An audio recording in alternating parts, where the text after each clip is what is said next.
Hello friends, welcome back to our channel educational Adda. मैं कोमलप्रीत कौर लाई हूं आपके लिए आज एक नया टॉपिक ऑर्गेनाइजिंग। बिजनेस स्टडीज का ये चैप्टर है। ठीक है, हम सभी को पता है कि प्लानिंग के बाद हम ऑर्गेनाइजिंग करते हैं। It is the second most functions of management. जैसे हमने प्लान कर लिया चीजों को कि हमें क्या करना है, ठीक है, कैसे करना है वो कौन बताएगा? ऑर्गेनाइजिंग बताएगी। ठीक है, हमें कैसे चीजों को ऑर्गेनाइज करके रखना है। ओके, तो बिना किसी देरी के शुरू करते हैं आज का वीडियो। ऑर्गेनाइजिंग हमें क्या बताता है? Determining what activities are to be conducted. क्या एक्टिविटीज को करना है, कंडक्ट करना है। How activities are to be grouped. काम को किस हिसाब से उसकी ग्रुपिंग करनी है कि हमारा जो काम है अच्छे से हो पाए, काम में स्पेशलाइजेशन आ सके। ठीक है, how authority and responsibility are to be delegated. किसको कितनी अथॉरिटी देनी है किसी काम को करने की, किसकी क्या रिस्पॉन्सिबिलिटी देनी है किसको। ठीक है, ये सारा चीजें जो हैं ये हमें ऑर्गेनाइजिंग में देखनी होती हैं। ऑर्गेनाइजिंग हमें इन चीजों के में हेल्प करता है। ओके, एंड लास्ट में ये किया है कि हु रिपोर्ट्स टू हुम, कि कौन सा बंदा किसको आंसरेबल होगा, किसको रिपोर्ट करेगा। मींस किस सबऑर्डिनेट का सुपीरियर कौन होगा, ये हमें ऑर्गेनाइजिंग में सारा कुछ देखना होता है। ऑर्गेनाइजिंग की हेल्प से हमें इन चीजों के बारे में पता चलता है। जैसे एक ह्यूमन बॉडी में बोन्स होती हैं जो हमारे स्ट्रक्चर को खड़ा करने में हेल्प करती हैं, सिमिलरली किसी भी ऑर्गेनाइजेशन में जो ऑर्गेनाइजिंग है वो हर एक ऑर्गेनाइजेशन को खड़ा करने में उसकी हेल्प करती है। ओके, बिना किसी देरी के हम शुरू करते हैं इसके फीचर्स के बारे में। ठीक है, फीचर्स क्या क्या हैं? सबसे पहले है मशीन ऑफ मैनेजमेंट। जैसे एक मशीन सारा काम करती है, मशीन खराब हो जाए तो काम बंद। ओके, इसी तरह से अगर हमारी ऑर्गेनाइजेशन में ऑर्गेनाइजिंग नहीं होगी तो हमारा जो काम है वो खत्म हो जाएगा। कहने का मतलब कि नहीं हो पाएगा या डिले हो सकता है। बहुत जरूरी है मशीन, मतलब कह सकते हैं कि ये हमारी मैनेजमेंट का एक बेसिक है। Okay, next is division of work. इसमें हमें क्या देखना होता है कि काम की डिवीजन किस तरीके से हो। ठीक है, कौन क्या काम करेगा। इसमें हम पर्सन की स्पेशलाइजेशन देखते हैं कि कौन सा बंदा क्या काम करने में एक्सपर्ट होगा। सिमिलरली उसको वही काम अपॉइंट किया जाता है ताकि काम अच्छे से हो पाए और विद एक्यूरेसी एंड एफिशिएंसी काम हो पाए। Okay, third point is coordination. Coordinate का मतलब क्या होता है? एक दूसरे से तालमेल बना के चलना, कोऑर्डिनेट करना। एक ऑर्गेनाइजेशन है, ठीक है, उसमें एक मैनेजर है, वो कुछ और कह रहा है, जिसके अंडर वर्कर्स हैं वो कुछ और कह रहे हैं। ठीक है, मतलब उनका पॉइंट ऑफ व्यू आपस में मैच नहीं हो रहा है, तो ऐसे ऑर्गेनाइजेशन रन कर पाएगी क्या? नो। आपस में सहमति होना बहुत ही ज्यादा जरूरी है। ये हमें ऑर्गेनाइजिंग सिखाता है कि हमें कैसे चीजों को कोऑर्डिनेट करके ऑर्गेनाइजेशन को रन करना है। Fourth point is plurality of persons.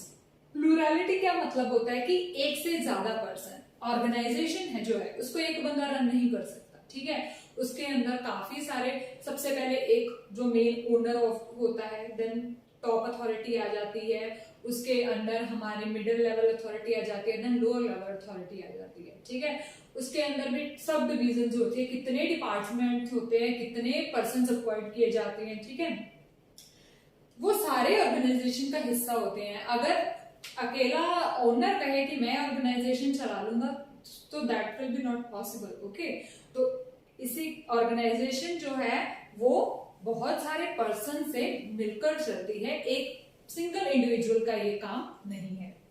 Next is common objective. Organisation में जितने भी लोग हैं, चाहे वो टॉप अथॉरिटी हो, ठीक है, चाहे वो मिडिल अथॉरिटी हो, चाहे वो लोअर लेवल अथॉरिटी हो, सबका जो ऑब्जेक्टिव है वो क्या होना चाहिए? एक होना चाहिए। ठीक है, टॉप अथॉरिटी जो है फॉर एग्जांपल वो कहे कि हमें प्रोडक्ट अच्छा बनाना है, क्वालिटी प्रोडक्ट की अच्छी होनी चाहिए, कितनी भी प्रोडक्शन कॉस्ट लगे, हाईली मैटर्स। ठीक है, ये लोग कह रहे हैं कि हमें प्रोडक्ट तो अच्छा बनाना ही बनाना है। ठीक है, हमें कॉस्ट का कुछ नहीं लेना देना। और ये अपना ही ऑब्जेक्टिव लेके बैठे हुए कि हमें हमारी जो सैलरी है वो बढ़नी चाहिए, हमें प्रॉफिट होना चाहिए, क्वालिटी, टाइम कंजप्शन सब एक साइड पे हो गया, ठीक है। तो ऐसे नहीं चलेगा, ठीक है। जो सभी ये हैं top level, middle level and lower level, इनका जो ऑब्जेक्टिव है वो कॉमन यानी कि एक होना चाहिए, तभी हमारी जो ऑर्गेनाइजेशन है वो अच्छे से रन हो पाएगी, ठीक है फ्रेंड्स। ये तो थे इसके फीचर्स। अभी हम बात करेंगे ऑर्गेनाइजिंग की इंपॉर्टेंस के बारे में, क्या फायदे हैं इस चीज के हमें ऑर्गेनाइजेशन के अंदर।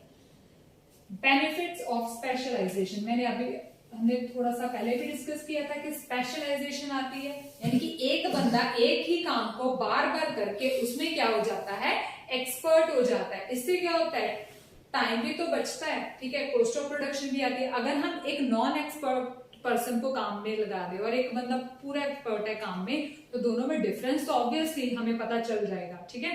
तो ये क्या है, ऑर्गेनाइजेशन में स्पेशलाइजेशन लाती है।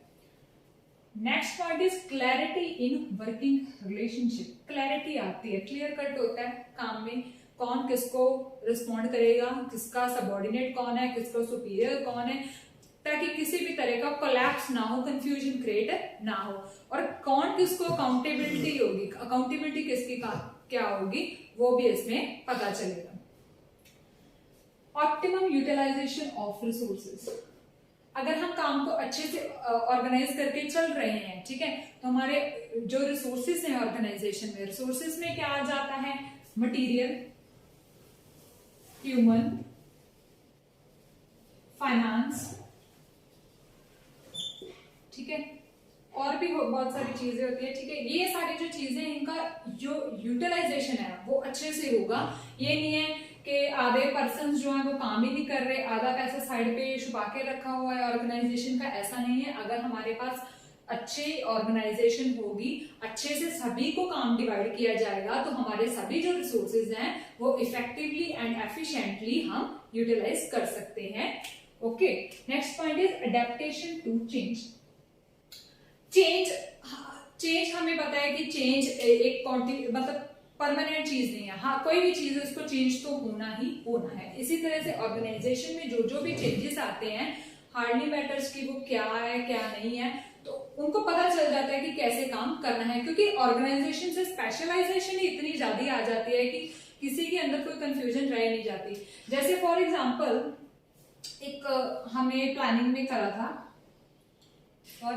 हमने फंक्शंस में करा था, साइंटिफिक टेक्निक्स में भी कौन किसको रिस्पॉन्स करेगा। फॉर एग्जांपल ए है, B, C, D, E, okay.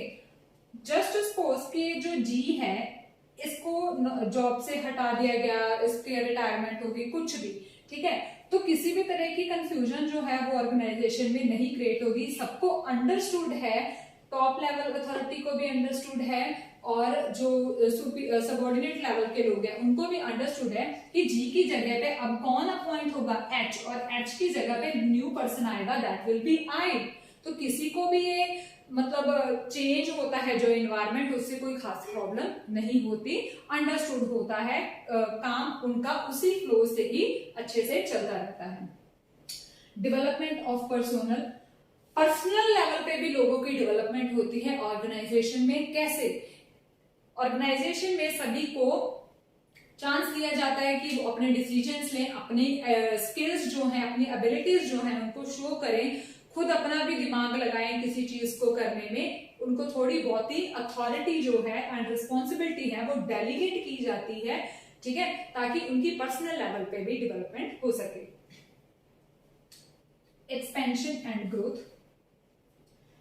Expansion and growth, organisation है अगर सारी चीजें उसमें ये अच्छे से होंगी, ऑब्वियसली जो हमारी ऑर्गेनाइजेशन है वो एक्सपैंड होगी और धीरे धीरे उसमें क्या होगी, ग्रोथ भी आएगी। ऑर्गेनाइजिंग नहीं होगी तो it will be very difficult for any organisation to develop. और last point is effective administration, अच्छे से एडमिनिस्ट्रेट करना, यानी कि चीजों को कंट्रोल कैसे अच्छे से करना, ये हमें ऑर्गेनाइजिंग सिखाता है।